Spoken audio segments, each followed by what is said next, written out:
जय हिंद दोस्तों, आखिर वन रैंक वन पेंशन का प्रावधान किसके लिए है? वन रैंक वन पेंशन की जरूरत किसके लिए है? वन रैंक वन पेंशन का नियम क्या है? आप 2 दिन में जितने भी आप वीडियो देख रहे होंगे उसमें एक चीज का हवाला दिया जा रहा है, वो है 7 नवंबर 2015 का लेटर, मिनिस्ट्री ऑफ डिफेंस का letter, department of ex serviceman welfare का लेटर।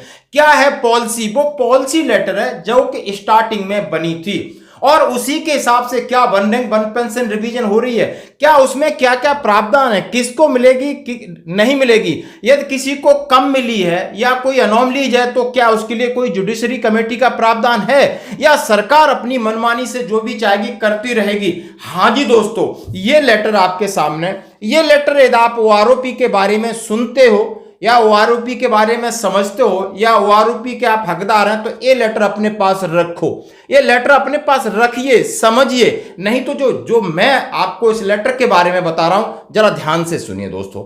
बहुत बड़ी और बहुत बड़ा लेटर नहीं है, लेटर जो हर कोई कोट कर रहा है। माननीय प्रधानमंत्री जी ने भी लेटर लगा 7 नवंबर 2015, एज पर पॉलिसी 7 नवंबर 2015, रिवीजन एज पर 7 नवंबर 2015। लेकिन आखिर है क्या इसमें जब चिट्ठी बनी तो सीडीएस के साथ तीनों आर्मी जो तीनों चीफ स्टाफ को भेजा। सब्जेक्ट है one rank one pension to the defence forces personnel, यानी one rank one pension defence forces personnel के लिए क्या है। इसका जो इंट्रोडक्शन है, कॉन्सेप्ट का बेसिक क्या है, आप सुन के चौंक जाओगे। ये सुनेगा आपकी कान आंखें सब खुलेंगी। In view of the need of the defense forces to maintain physical fitness, efficiency and effectiveness, as per the extant rules, defense service personnel retired at early age compared to other wings in the government, सिपाही in army equivalent rank in navy air force retired after 17 या 19 साल, engagement in service and officer retired before attaining the age of 60 years. The normal age of retirement in the government, considering these exceptional service condition and the interest of ever vigilant defense forces, the pensionary benefit of ex-servicemen have accordingly over time been fixed. इसका मतलब है ये इसलिए बनाई गई है ताकि फौज के अंदर फौज को फिजिकल फिट रखना, फौज को यंग रखना, और उस यंग फिजिकल फिट रखने के लिए यदि आप सिपाही हैं तो आपको 17 साल में आपकी विदाई है, नायक है तो आपकी 22 साल में विदाई है, हवलदार है तो आपकी 24 साल में विदाई है, क्योंकि फौज को यंग रखना है। और वहां आप सेक्रीफाइस करते हो, नहीं तो आप भी 60 साल तक नौकरी कर सकते थे।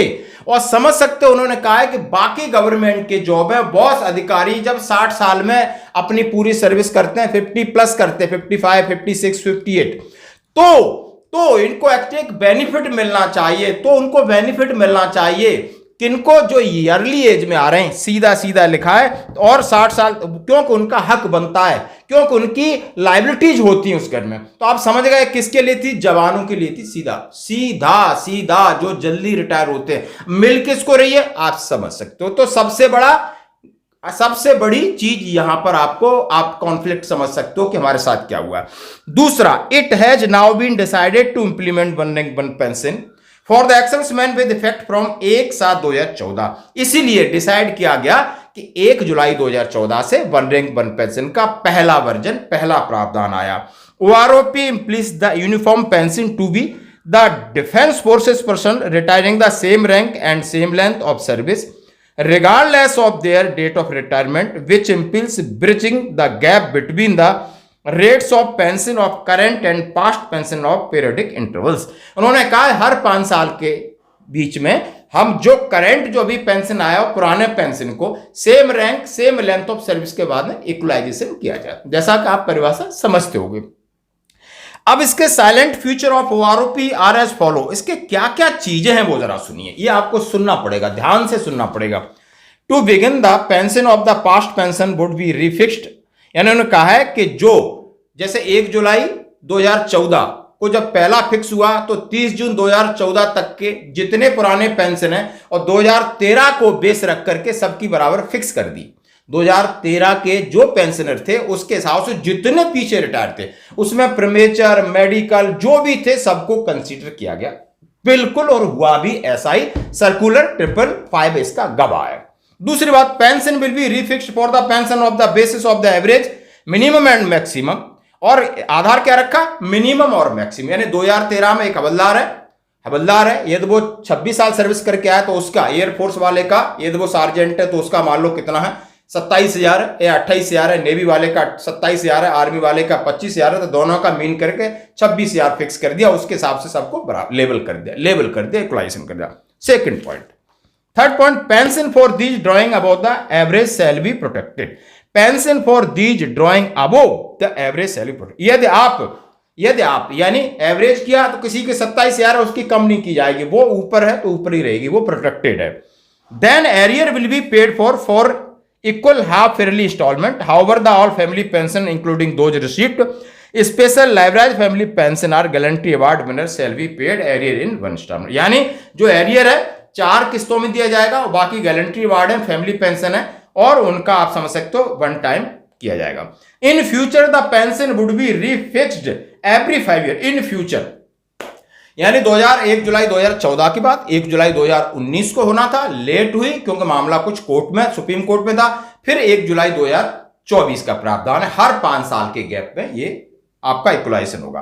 अब इसमें क्या क्या चीज जोड़ी है, यानी 2014 में हो गई, अब आगे के लिए क्या जोड़ा, personnel who opt the get discharge hence with their own request rule under rule 13(3) जो रूल का army rule 154 equivalent Navy and Air Force rule not be entitled the benefit of ORP, it will be effectively prospectively। यानी 1 जुलाई 2014 के बाद जो प्रमेचर आए हैं उनको ORP में कभी भी कंसीडर नहीं किया जाएगा। ये प्रावधान ORP 1 में मिलने के बाद ORP 2 में ये ब्रैकेट लगा दिया, तो ये एक प्रॉब्लम। अब दूसरा, the government had decided to appointment judicial committee to look into anomalies if any arising out of implementation of ORP, the judicial committee will submit its report in 6 months। यदि आपको लगता है कि इसमें अनोमलीज हैं, इसमें डिस्क्रिमिनेशंस है, इसमें भेदभाव है, तो एक जुडिशियल कमेटी डिटेल की जाएगी और 6 महीने में अपनी रिपोर्ट देगी कि इसमें अनोमलीज है, उसको सुधार किया जाएगा। इसके ऊपर अमल नहीं हो रहा है। आपको लग रहा है इसके ऊपर अमल हुआ है?